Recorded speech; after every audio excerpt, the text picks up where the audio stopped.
Nouveau numéro de Reporter le Doc, le magazine de reportage long format de la rédaction de France 24.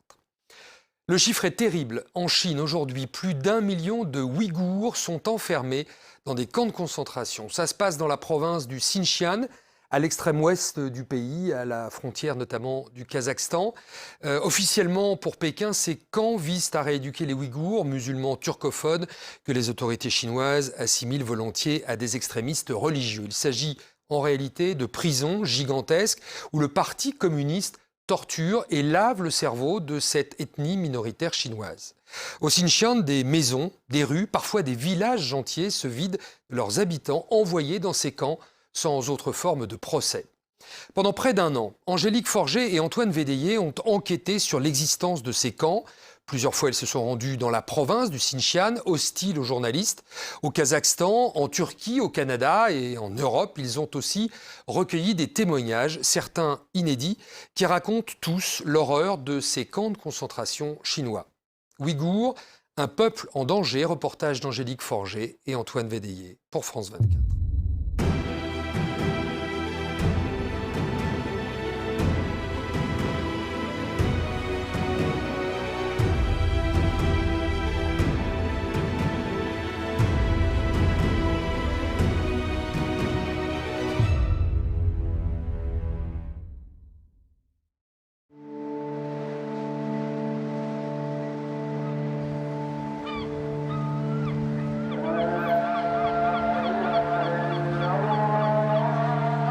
C'est un sentiment qu'elle avait fini par oublier. Une sensation qu'elle ne pensait jamais retrouver.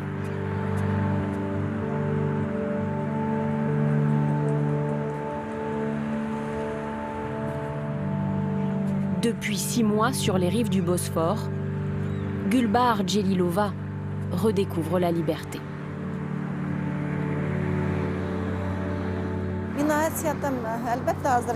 Aujourd'hui, je me sens libre.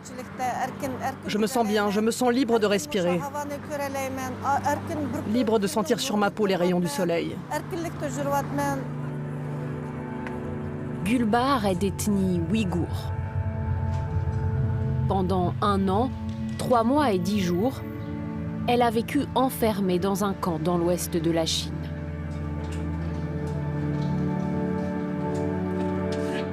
Un calvaire qui débute en mai 2017, lorsque des policiers l'arrêtent dans sa chambre d'hôtel. J'étais épuisée. Ils m'ont emmenée dans une pièce fermée par de lourdes portes métalliques.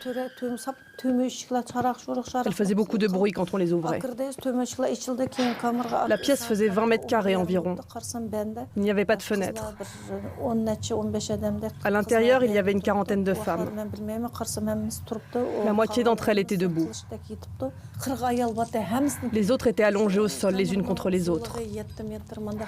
On portait toutes de lourdes chaînes aux pieds. Dans les cellules, Gulbahar décrit des conditions de vie insoutenables. Manque d'hygiène, d'eau et de nourriture. Elle est aussi soumise à des sessions de lavage de cerveau. Elle doit prêter allégeance au Parti communiste chinois. Une fois par semaine, il nous montrait une vidéo sur Xi Jinping.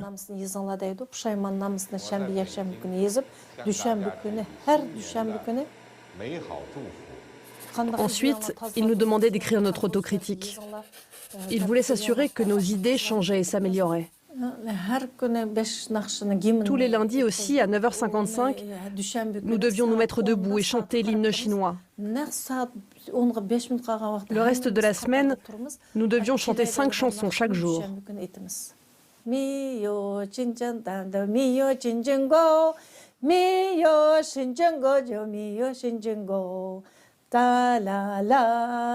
J'ai oublié le reste.